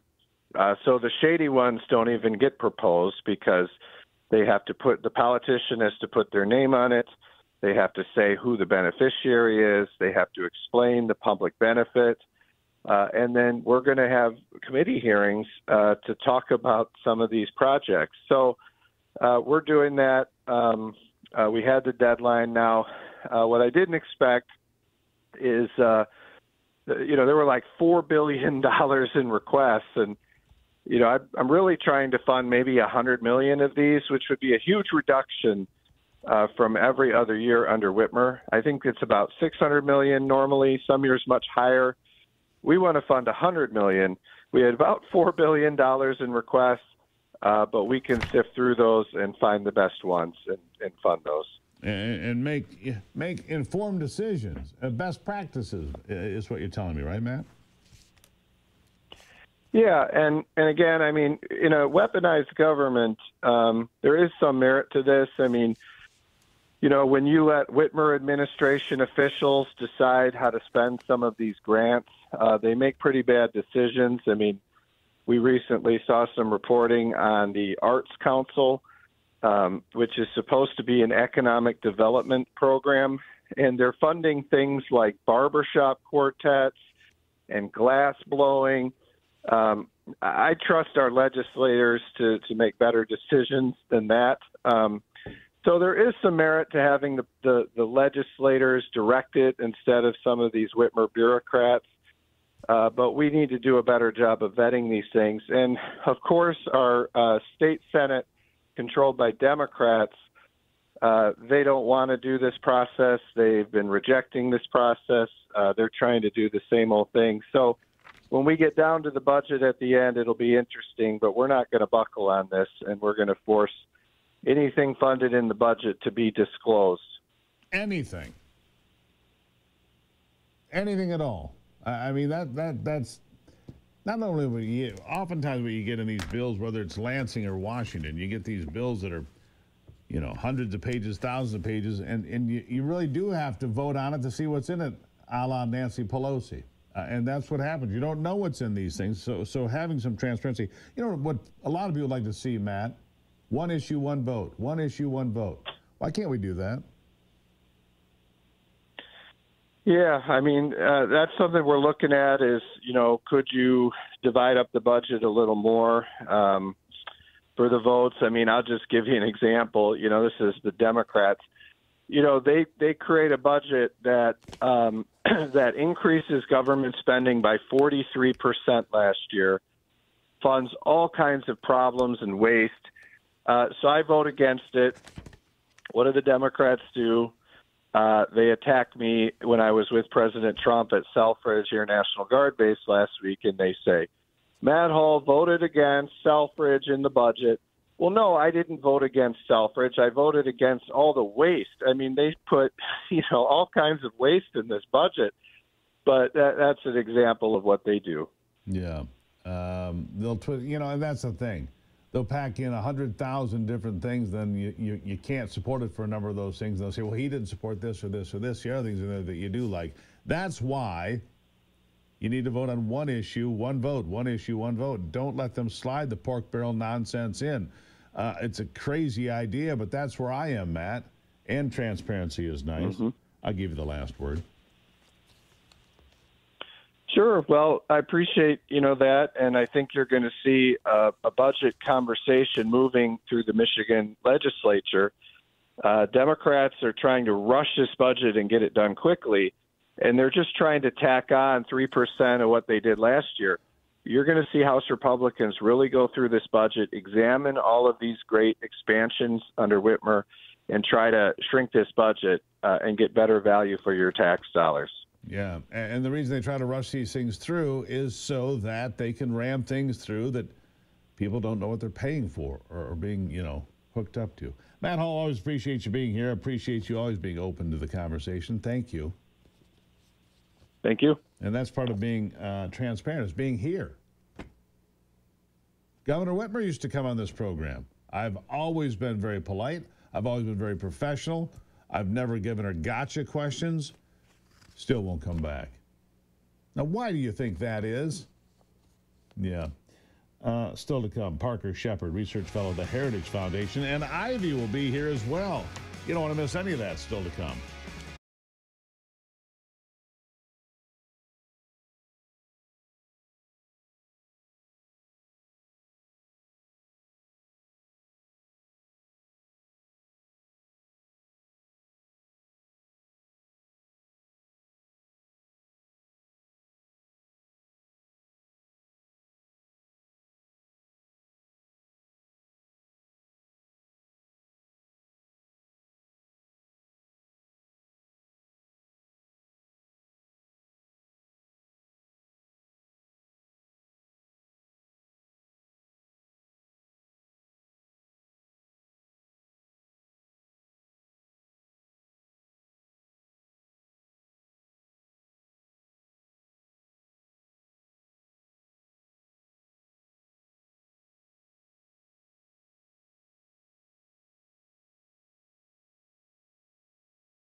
All right, lawmakers in the UP moving to protect local power sources. House Bill 4007 and 4283, proposed by Representative Carl Bonack of Dearton and Dave Preston of Cedar River, would keep the UP's 13 reciprocating internal combustion engine generators, RICE generators, operational through the end of their life cycle sometime around 2049. The two lawmakers spoke at a press conference Wednesday. They said the RICE generators exist to stabilize the UP's energy grid, built to fill the gap after the decommissioning of the Presque Isle and Shearis coal power plants in 2019, which shouldn't have been done, by the way. Preston said the generators have decreased UP carbon dioxide emissions by more than 70%, and because of this, they argued the UP should be exempt from the state's newly enacted green energy laws that will transition Michigan to 100% carbon neutral by 2050. Those laws need to be torn up. Those are a recipe for absolute disaster. Unless you think sitting in the dark in the UP is a cool idea. I'm not so convinced that's a cool idea. This part of the program brought to you by my friends at Wolverine Water. Wolverine Water System's been here for 75 years. WolverineWaterSystems.com for the best water you can get in Michigan. Also, by My Pillow. Yeah, big sale at My Pillow. I'm just looking at it. Towels, sheets, pillows, slippers, robes, energy drink, Rev 7. It can all be found. That's right, it can all be found MyPillow.com. Promo code Gruber, you'll save a ton of money. That's right. MyPillow. Mike Lindell, my buddy, MyPillow.com. You can save a pile of money there right now. Look, I don't say it very often, but if ever you need some of those things, go to MyPillow, check out the prices. You'll be pretty pleased with it and glad you did. And you can always use the promo code Gruber and save yourself a pile. There you have it. MyPillow.com, promo code Gruber. When I come back, we're going to have Parker Shepard from the Heritage Foundation. You don't want to miss it after this.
The economy.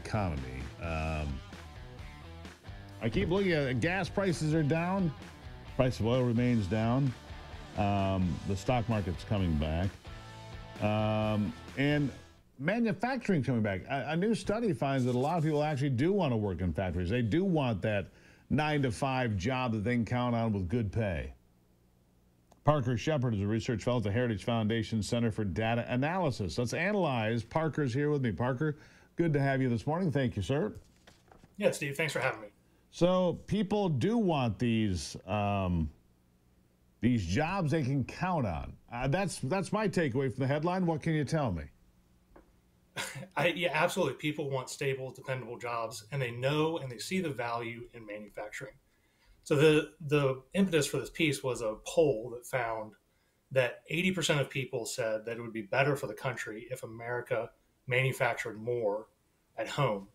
But when asked if they themselves wanted to work in a factory, only 25% of people said that they would be better off.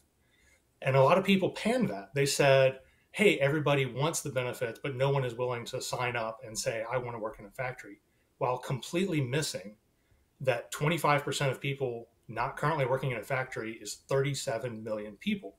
And manufacturing employment is currently only about 12. So it's a huge amount of people that would be interested and willing to take a job in manufacturing.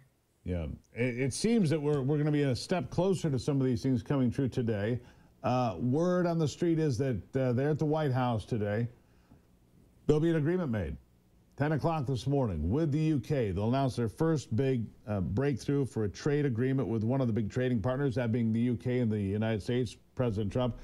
Look, a lot of people criticize the tariffs and so forth, but here's the first big domino to fall. We know there are also conversations going on with Korea, South Korea, with Japan, with the EU, China, and the United States are going to sit down in Switzerland come Saturday. These are all positive steps, aren't they? Absolutely. This is good news to see countries coming to the United States, talking to the Trump administration and asking, how can we find a deal that makes trade in a mutual benefit for both of our countries? President Trump is using tariffs, as a tool of statecraft, and finding a way to bring our allies closer to work in cooperation with other free countries that share our interests and our values, and think about how we can participate in a global trading arrangement and deal with the rise of China, which is not playing fair. That is going to help bring a more stable, prosperous United States economy. Exactly true. So what are some of the things that you think, okay, factory jobs, manufacturing jobs? Are we talking about, look, I worked in a factory when I was about 18 or 20 years old. We made wheels for Chrysler. For me, it wasn't where I wanted to be, but for a lot of folks, man, they are steady jobs. They're jobs that have a really solid rate of pay, generally speaking. Is that going to be the future of America then? I think factory jobs are good jobs for people who are not interested in going to college. They often pay at the entry level, where you don't necessarily need a bachelor's degree to get started. They'll pay better than a lot of other jobs. And so that's why a lot of people see them as valuable. But the jobs that we're going to see in the future of manufacturing are not necessarily the jobs that were predominant in the 20th century.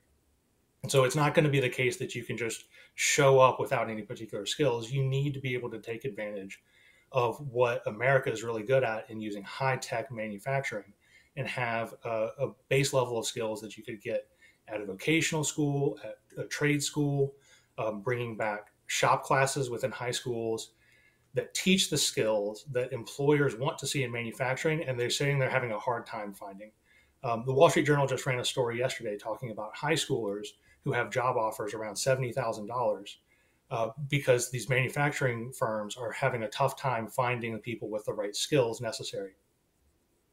Yeah, you know, and that's been one of the questions, Parker. Okay, so if we bring these jobs back, we're told that, well, and I don't know that I believe this. Well, Americans don't want to do those jobs. Americans don't want to do these jobs, that jobs. I've never really bought into that. Although I did see an article from Mike Rowe here saying that there are a lot of men that have excused themselves, taking themselves off the playing field, taking themselves out of the workforce, which seems unusual to me. He said he's never seen anything like it. I've never seen anything like it. But if there are more jobs like this, could it encourage people to return? I guess that's my question. Maybe you don't know the answer, but that's an important question to answer, isn't it? No, I think there is an element of people who feel dissatisfied with society and a little bit checked out. And what we see is that a lot of men take value and pride in being able to create something, being able to create something tangible, being able to earn a decent living and provide for a family. and be able to look for the kind of stable jobs that are often found in the manufacturing sector. And the concern right now with people looking at whether they want to go into a career into manufacturing is the recent history as to whether the jobs are going to still be there. So if they're thinking, what do I want to stake my career on? They're looking for something stable. And there has been a downturn in manufacturing employment. There's a debate among the economists as to whether that's primarily due to trade with other countries or due to increased automation. So that sharp decline still sticks in their minds, but we've seen recently in the past couple of years that employment has stabilized. It has been growing. Firms have a skill gap, and they're looking for people that have the right high value skills to promote an automated manufacturing sector in the United States. Yeah, time to bring it back, and we're seeing some of that. We're seeing Honda come to Indiana. We're seeing Hyundai come to Arizona. We're seeing other factories, high-tech factories, an Apple facility coming to Detroit, and there are a whole list of things that have happened since Donald Trump took office, and I think that it's a step in the right direction. Parker Shepard, thank you for being here today. Thanks for having me. Really appreciate it. There you have it. By the way, a Detroit staffing agency warning residents, as if you need this warning, warning residents of the impact of using pot on the job. Don't smoke weed and go to work. Apparently. Ivy, what do you think of that? Shouldn't smoke weed. She says no. She says no smoking the ganj. The City of Detroit Department, Detroit at Work, described as a world-class staffing organization that helps residents find work, is counseling folks about the use of marijuana on the job. Come on.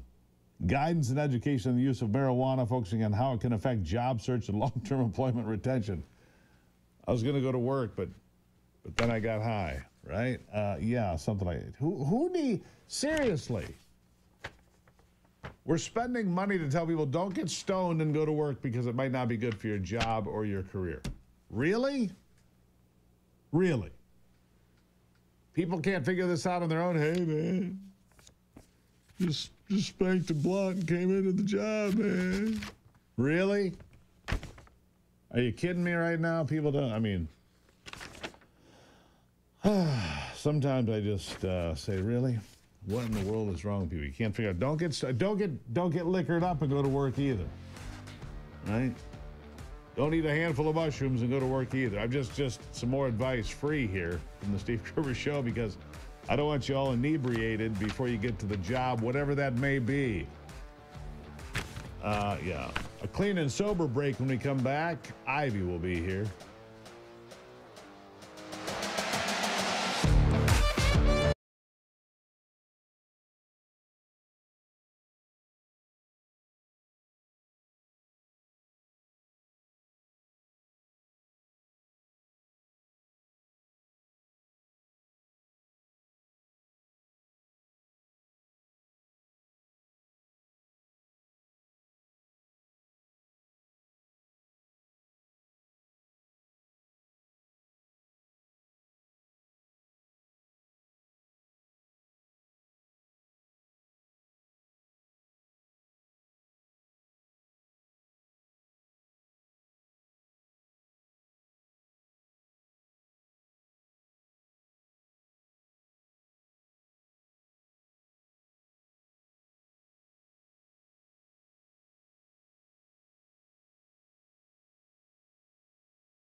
Ivy to weigh in on this because I know that she really thinks that, you know, that Jasmine Crockett is an American hero. Right? Jasmine Crockett. Where could you go wrong in the conversation? Jasmine Crockett. She is the voice of the Democrat Party, many would believe. It's bite number 3, Nathan. Go ahead and roll this, and we'll get Ivy to weigh in on the other side. Here it is. So, Miss Goss-Graves, I want to play a game. It's called Trump or Trans. You ready? Okay. So I'm going to ask you a question, and I want you to tell me whether or not it is Trump or trans people that are responsible. You understand? Got it. Okay, very good. The first one, gutted medical research. Trump.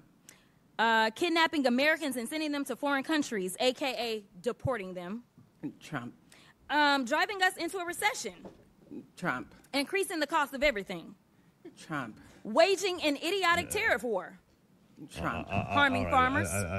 Trump. Trump Ignoring or the trans? Constitution. Trump or trans? I mean, who sits as a member of Congress and does these foolish things, driving us into a terrible trade war? By the way, if you didn't hear it earlier today, Ivy, the UK will be with Donald Trump today in the Oval Office, 10 o'clock, to sign a trade deal eliminating tariffs between the United States and the United Kingdom. That's number one. But what do you think about Jasmine Crockett? Big hero yours?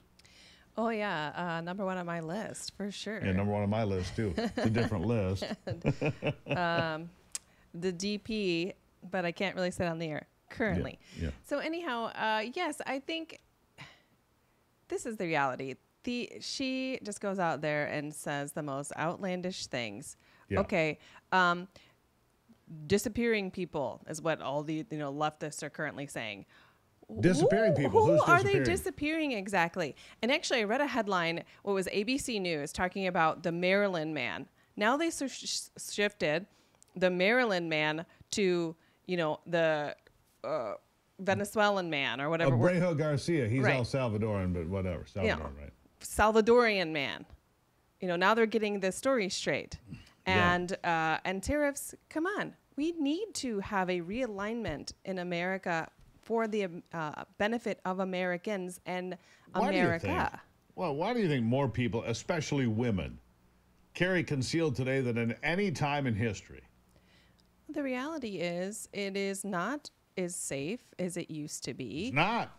We don't have any idea the amount of criminals that are walking our streets here in where we live in the state of Michigan. We have heard many stories of these gang groups going in, shutting down cameras, invading homes, robbing people. I mean, what was it? There was 2 guys who were pretending to be DTE That's right. workers, Come knock on the door. murdered a husband and wife, Yep, right? That's right. And it's like, okay, but then we're going to complain that we're somehow trying to they get need due process. Look, Right. due process Illegal does not apply to immigrants, people. If you come into the country illegally, your first act was to break American law to be here. You don't get the same due process as I do if I'm accused of something here as an American, period. I heard an interesting story this morning on Fox News. It was the Florida. Wait. You were listening to Fox News over me? I was. I tune into you all morning generally, but I do try to kind of get a little bits and pieces from other news sources. But the Florida State Troopers are working hand in hand with ICE, and for the first time, it's the only police force in the United States, I believe, that can actually ask when they pull someone over, hey, what is your legal status? And when they did that, they pulled this guy over. They asked this question, and he fled the scene. Oh. Now, they tracked him down, and there were, I think, 10 other people in the vehicle, all of which had no documentation.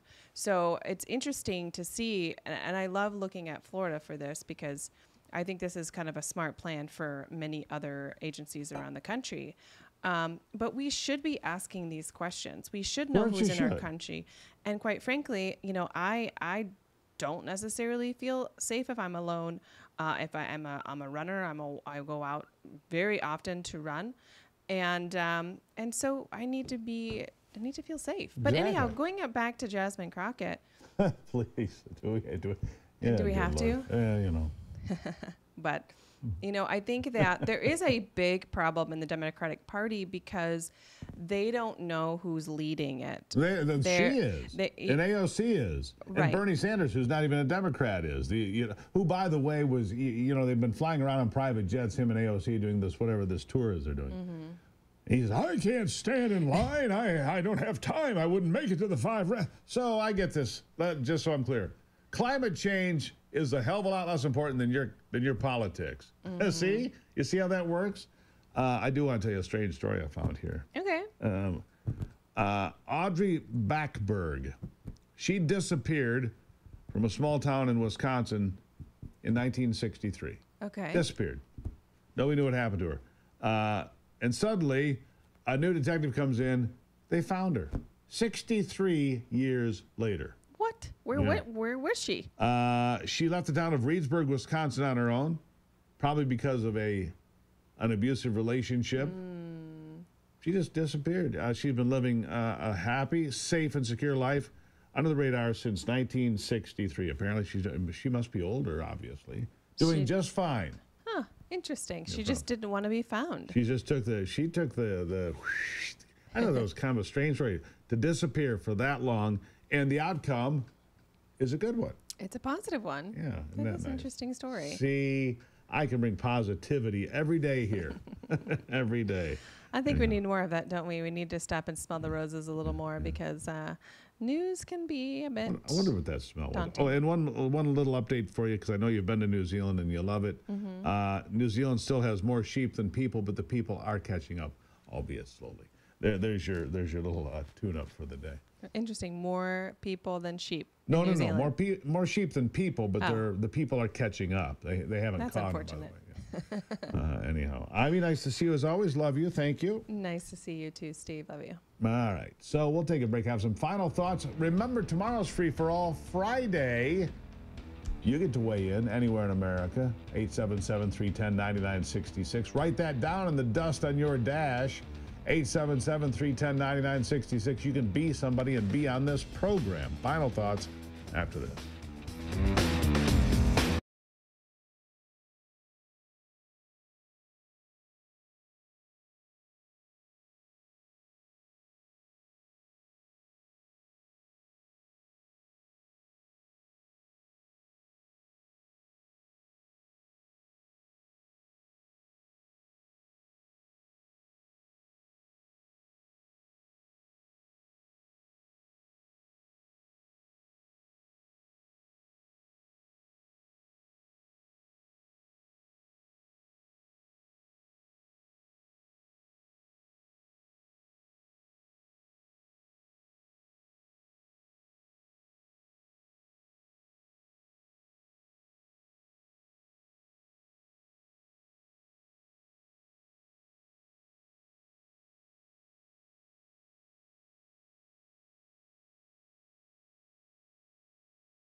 Musk haters, I've got one last story for you today, all right? For the Elon Musk haters, stop it. SpaceX's Starship, that's the big rocket they have. That's the one that's going to take people to Mars. It has the potential to accelerate astrophysics research by decades, so say those that understand it. Here's why the Starship is a game changer. Number one, its massive payload, this thing's far bigger than a Saturn V. Its massive payload could fit larger, heavier telescopes without the need for intricate and risky folding designs. You can just put it in there. You don't need to fold it up and trigger it. None of that. Converting risk to mass. Simplifying deployment could dramatically cut engineering cycles and cost, which he's already proven to do, even when you're rescuing astronauts left by Joe Biden and his team. It's more affordable. Scalable materials like glass spheres instead of beryllium could become viable for next-gen space observatories. Elon Musk is changing the world. Grok over Google, by the way. I'm not going to Google things anymore. I'm going to Grok things. Grok it.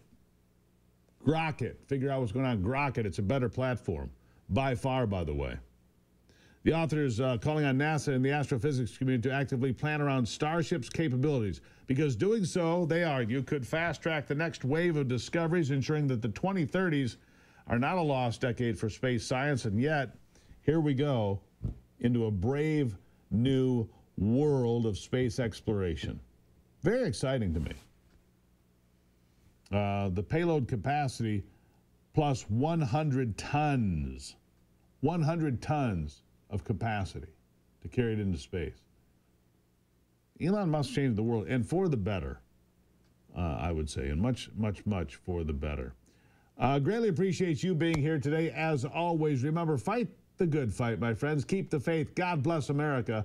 I'm Steve Gruber. This is the Steve Gruber Show. And remember, only you can save America.